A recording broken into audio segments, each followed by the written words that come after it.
Hello class 12th। तो आज हम अपने नेक्स्ट टॉपिक को स्टार्ट करने जा रहे हैं, जो कि है हेलो एल्केन्स का नामकरण। कक्षा 11 में आपको मैंने नामकरण बताए हैं कि किस तरीके से हम हेलो एल्केन्स का नामकरण करते हैं। तो वर्तमान में जो पद्धति चलती है वो IUPAC पद्धति चलती है, ठीक है ना। IUPAC international union of pure and applied chemistry एक संस्था है जिसके द्वारा विभिन्न रासायनिक यौगिकों का नाम दिया जाता है। सामान्य तो नामकरण पढ़ने पर हम सामान्यतः दो पद्धतियों के बारे में पढ़ते हैं। एक तो जो यौगिक का सामान्य नाम होता है, एक उसका जो IUPAC नाम होता है, ठीक। तो पहले हम सामान्य पद्धति या जो निरर्थक पद्धति भी कहते हैं इसको हम, ठीक है ना। सामान्य पद्धति या निरर्थक पद्धति जो कॉमन नेम होता है उनका, ठीक है ना। तो उसके लिए सामान्यतया जब हम कॉमन नेम लिखते हैं किसी का, तो जैसे हमने कहा कि हम हेलो एल्केन को एल्किल हैलाइड भी कहते हैं, पहले ही पढ़ चुके हैं कि इनको हम एल्किल हैलाइड भी कहते हैं। तो एल्किल समूह के आगे हेलोजन का नाम लिख देते हैं, वो सामान्य नाम हो जाता है, ठीक है ना। अब एल्किल समूह हमने आपको बताए थे कक्षा 11 में, जैसे अगर CH3 ग्रुप है तो इसके लिए जो नाम आता है वो मैथिल होता है ना, इसके लिए मैथिल समूह कहा जाता है। अगर CH2 CH3 है तो इसके लिए एथिल नाम दिया जाता है। ऐसे ही अगर 3 कार्बन है, सपोज करो CH2 CH2 CH3, तो इसके लिए प्रोपिल नाम दिया जाता है, ये प्रोपिल समूह है। ऐसे ही यदि 4 कार्बन है CH2 CH2 CH2 and CH3, तो इसके लिए ब्यूटिल समूह नाम दिया जाता है। तो ऐसे ही जो भी एल्किल समूह का नाम होगा इनमें से, और जो हेलोजन होगा, अब हेलोजन क्या होते हैं, क्लोराइड यानी क्लोरीन है तो क्लोराइड का प्रयोग करेंगे, ब्रोमीन है तो ब्रोमाइड का प्रयोग करेंगे, आयोडीन है तो आयोडाइड का प्रयोग करेंगे, फ्लोरीन है तो फ्लोराइड का प्रयोग करेंगे। जैसे मैं कुछ नाम लिख के आपको बता रहा हूं, जैसे हमारे पास CH3Cl माना कोई यौगिक है, तो इसका सामान्य नाम क्या होगा, एल्किल समूह क्या है, मैथिल है ना। और हेलोजन कौन सा है, क्लोराइड, तो इसका नाम मैथिल क्लोराइड हो गया। ये कॉमन नेम है, ठीक है ना। ऐसे ही सपोज करो आपका दूसरा यौगिक, ये तो पहला यौगिक था, सेकंड यौगिक सपोज करो ऐसा है कि CH3 CH2 CH2 Br। तो सबसे पहले हमको एल्किल समूह देखना है, 3 कार्बन है तो इसको हम क्या नाम देंगे, प्रोपिल। तो प्रोपिल और हेलोजन क्या है, ब्रोमाइड, तो क्या हो गया, प्रोपिल ब्रोमाइड। तो ये कॉमन नेम है जो सामान्यतया नहीं चलते हैं, ठीक। कहीं कहीं पर एल्किल समूह के लिए कुछ पूर्व लग्नों का प्रयोग किया जाता है, ठीक है ना। तो विभिन्न जो एल्किल समूह होते हैं उनके लिए कुछ पूर्व लग्नों का प्रयोग किया जाता है। अब कैसे पूर्व लग्न, 3 प्रकार के पूर्व लग्न होते हैं, एन, आइसो एंड नियो। अभी क्या होते हैं ये ध्यान देना कि जैसे कहीं पर एन ब्यूटिल ब्रोमाइड लिख देंगे, एन ब्यूटिल ब्रोमाइड, तो एन का मतलब होता है सीधे सीधे आप ये समझना कि सीधी श्रृंखला, स्ट्रेट चेन। यदि सीधी श्रृंखला वाला कोई यौगिक है तो उसके नाम के आगे एन लगा देते हैं। यदि वो 2 डिग्री एल्किल कोई ग्रुप है, सेकेंडरी कार्बन है 2 डिग्री कार्बन, ठीक है ना, तो वहां पर आप आइसो का प्रयोग करेंगे। और यदि 3rd डिग्री कार्बन है तो वहां पर आप नियो का प्रयोग करेंगे। जैसे मैं आपको एग्जांपल बताता हूं, पहला एग्जांपल आप देखना जिसमें हम एन का प्रयोग कर रहे हैं, यानी जो पूर्व लग्न एन है, जो प्रीफिक्स एन है उसका प्रयोग करेंगे, ठीक है ना। जैसे हमारे पास ये यौगिक है CH3 CH2 CH2 Cl। अब आपको दिख रहा है ये एक सीधी श्रृंखला वाला यौगिक है जिसमें कार्बन की एक सीधी श्रृंखला है। तो पहले तो इसका सामान्य नाम लिखते हैं। इसका सामान्य नाम क्या होगा, देखो 3 कार्बन है तो प्रोपिल क्लोराइड, इसका सामान्य नाम हो गया प्रोपिल क्लोराइड, इसका कॉमन नेम है प्रोपिल क्लोराइड। अब क्योंकि सीधी श्रृंखला वाला है तो आगे से एन लगा देते हैं, इसका नाम हो गया एन प्रोपिल क्लोराइड, ठीक है ना। दूसरा, अब आइसो का प्रयोग आपको बता रहा हूं, आइसो कहां पर लगता है, जैसे कोई यौगिक है हमारा, सपोज करो CH3 CH CH3 Cl या Br। अब ये ध्यान देना कि कितने कार्बन है, 3 कार्बन है तो प्रोपिल तो आएगा ही, इसका नाम वैसे कॉमन नेम क्या होगा, प्रोपिल क्लोराइड, इसका नाम हो गया प्रोपिल क्लोराइड। लेकिन आप देखेंगे यहां पर एक 2 डिग्री कार्बन है, तो 2 डिग्री कार्बन जब होगा तो इसको हम कहेंगे आइसोप्रोपिल, इसको हम नाम देंगे आइसोप्रोपिल क्लोराइड। ठीक है ना। जैसे एक आइसो का एक और उदाहरण आपको दे रहा हूं, देखो CH3CH CH3 CH2I, ये एक यौगिक है।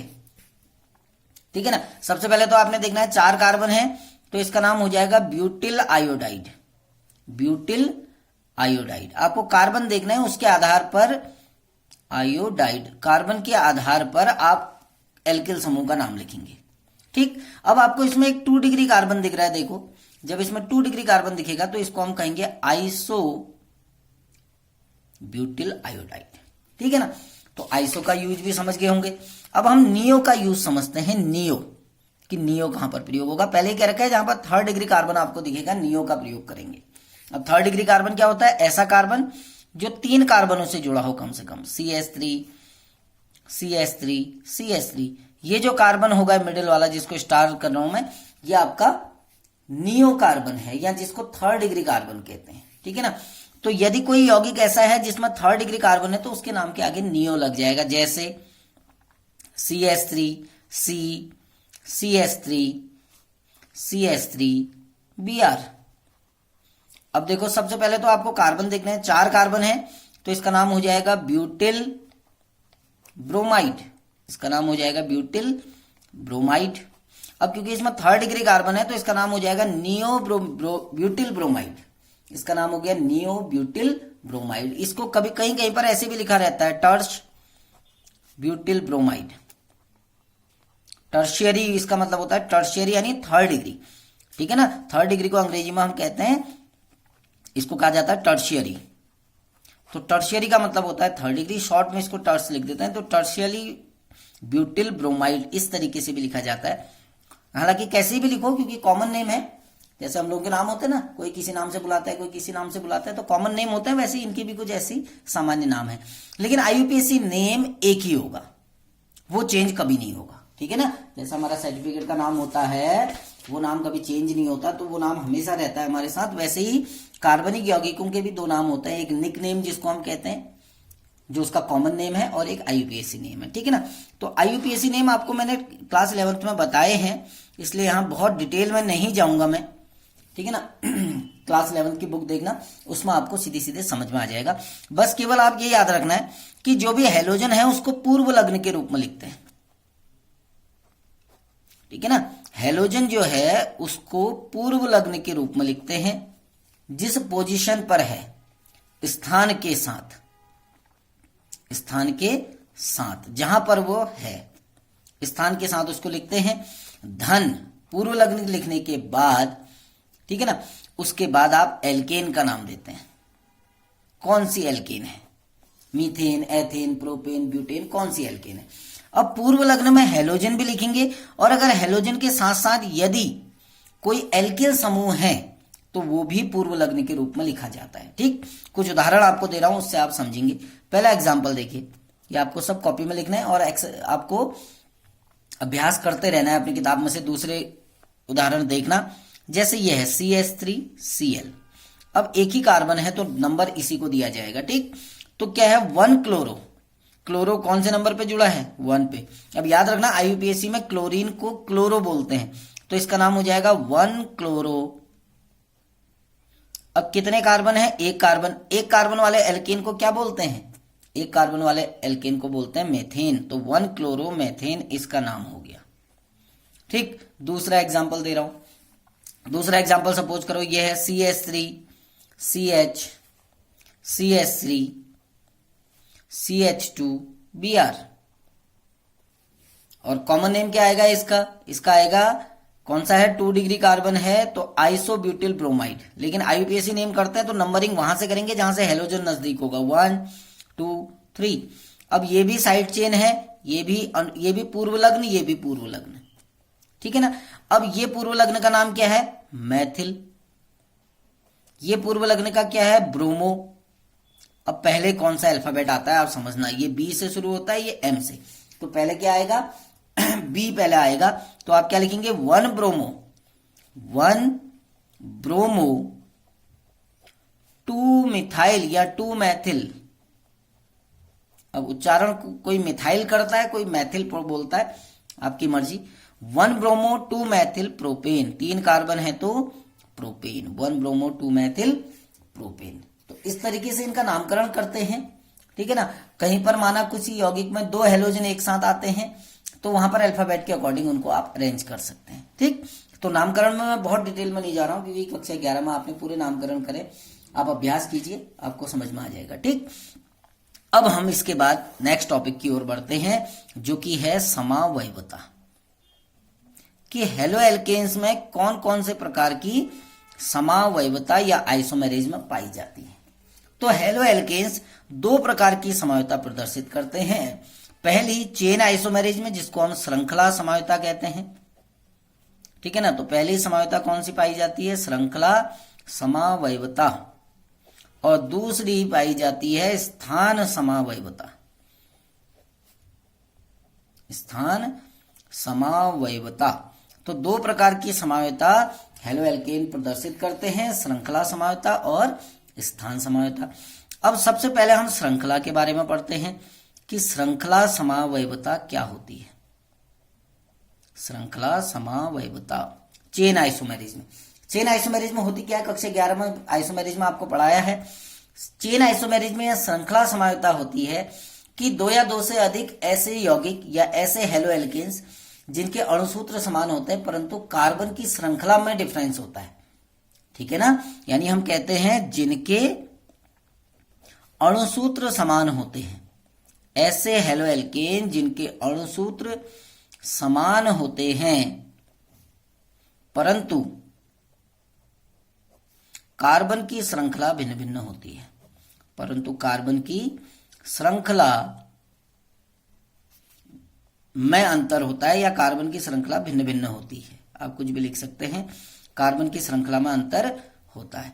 चेन में डिफरेंस आएगा, जैसे एक उदाहरण आपको देता हूं मैं। आपका एक अणुसूत्र है C4H9Br, C4H9Br। अब इसके समावयवी बनाने हैं हमने, कैसे बनेंगे देखो। पहला समावयवी, कितने कार्बन है, 4। तो पहला समावयवी जो होगा वो सीधी श्रृंखला वाला होगा, ये CH3 CH2 CH2 CH2Br। पहला समावयवी सीधी श्रृंखला वाला होगा। देखो अणुसूत्र सेटिस्फाइड हो गया होगा, इससे 4 कार्बन होंगे, 9 हाइड्रोजन होंगे, 3 2 5 2 7 2 9, यानी पहले का यौगिक क्या हो गया, 1 ब्रोमोब्यूटेन। इसका आईयूपीएसी नाम आप लिखना समझ जाओगे, 1 ब्रोमोब्यूटेन। अब दूसरा, अब ये ध्यान देना, हमारे पास 4 कार्बन है तो 4 से 5 कार्बन हम नहीं कर सकते हैं, यानी श्रृंखला में 5 कार्बन की श्रृंखला हम नहीं बना सकते हैं। हाँ, 4 से 3 कार्बन की श्रृंखला में आ सकते हैं। कैसे, देखिए 1 2 3 4 Br। देखिए इसका नाम बिल्कुल अलग आ जाएगा, तो ये आपको अपने हिसाब से बनाने हैं। अब हमारी मुख्य श्रृंखला 3 कार्बन की हो गई। देखिए यहां कितने कार्बन की थी, 4, 1 2 3 4, नंबरिंग करना आपको बताया गया है। तो 1 2 3 ये साइड चेन हो गई, इसका नाम क्या हो गया, अभी बताया था, 1 bromo 2 Maithil 1 bromo 2 Maithil propane. देखो चेंज आ गया, यहां प्रोपेन है यहां ब्यूटेन है, तो ये 2 आइसोमेरिज्म बन गए, आइसोमर्स बन गए। तीसरा देखो, तीसरा आइसोमर हम क्या बना सकते हैं, इसका तीसरा आइसोमर हम कुछ इस तरीके से बना सकते हैं। 3rd डिग्री कार्बन यदि बना दें तो ये 3rd डिग्री कार्बन है, यहां पर हम ब्रोमीन जोड़ दें, इसका नेम बिल्कुल डिफरेंस आ जाएगा। देखिए आ गया ना। अब इसमें क्या हो गया, हालांकि ये स्थान समावयवी बन गया, इसलिए इसको ज्यादा इसमें मत लिखना, श्रृंखला में इसको नहीं लिखें तो चलेगा, क्योंकि ये आपका स्थान समावयवी बन गया सामान्यतः। लेकिन आप अगर लिखना चाहते हैं तो ये दोनों के अंदर आता है, स्थान में भी कहलाता है और श्रृंखला में भी कहलाता है। इसका नेम क्या हो जाएगा, देखिए लंबी चेन ये है 1 2 3। अब ये भी साइड चेन है, ये भी साइड चेन है, 2 पर ब्रोमो जुड़ा है, 2 पर मैथिल जुड़ा है, तो इसका नाम हो जाएगा 2 bromo 2 Maithil, 2 bromo, 2 Maithil. Carbon की श्रृंखला कितने कार्बन की है? 3, तो प्रोपेन। ठीक है ना, तो ये श्रृंखला समावयवी हो गए। अब दूसरे आते हैं स्थान। स्थान समावयवता क्या होती है कि जिसमें क्रियात्मक समूह का स्थान अलग अलग होता है। ठीक है ना, अब क्रियात्मक समूह क्या है? यहां पर ब्रोमीन है, यानी यहां पर हम सीधे सीधे कहते हैं क्रियात्मक समूह का स्थान भिन्न भिन्न होता है। यानी ऐसे हेलो एल्केन जिनमें हेलोजन परमाणु का स्थान अलग अलग होता है, अणुसूत्र समान होते हैं। परिभाषा वही बनेगी कि समान अणुसूत्र वाले ऐसे हेलो एल्केन जिनमें क्रियात्मक समूह या हेलोजन का स्थान भिन्न भिन्न होता है, भिन्न भिन्न होता है। अब देखिए बहुत सिंपल है, जैसे हमारे पास माना एक यौगिक है क्लोरोप्रोपेन, C3H7Cl, इसके हमने स्थान समावयवी बनाने, तो कार्बन की श्रृंखला में अंतर नहीं आएगा। कार्बन की श्रृंखला 3 कार्बन की है तो 3 ही कार्बन की रहेगी, है ना। कार्बन की श्रृंखला 3 कार्बन की है तो 3 ही की रहेगी। तो यौगिक क्या बना? CH3 CH2 CH2 Cl, 1 2 3, 1 chloropropane, इसका नाम हो गया 1 क्लोरोप्रोपेन, हो गया ना। अब क्लोरीन कौन से नंबर पे जुड़ी है? 1 पे। हम इसकी पोजीशन चेंज करेंगे, इसको 2 पे ले आते हैं, तो यौगिक क्या बनेगा? कुछ इस तरीके से देखिए, Cl CH3 CH CH3। अब इसका नेम क्या हो जाएगा? देखिए 1 2 3, इसका नाम हो गया 2 क्लोरोप्रोपेन, 2 क्लोरोप्रोपेन, आ गया ना। देखो कार्बन की श्रृंखला बराबर है, यहां भी प्रोपेन आ रहा है, यहां भी प्रोपेन आ रहा है, कार्बन की श्रृंखला में कोई डिफरेंस नहीं है, केवल क्लोरो की पोजीशन, यहां क्लोरो 1 पे था, यहां क्लोरो कहां पर आ गया? 2 पे आ गया। तो जो आपके हेलो एल्केन्स होते हैं वो 2 प्रकार की समावयवता प्रदर्शित करते हैं, श्रृंखला और स्थान। वीडियो लंबी हो जा रही है, कल की वीडियो में हम हेलो एल्केन्स के निर्माण की सामान्य विधियों के बारे में बात करेंगे। Thank you.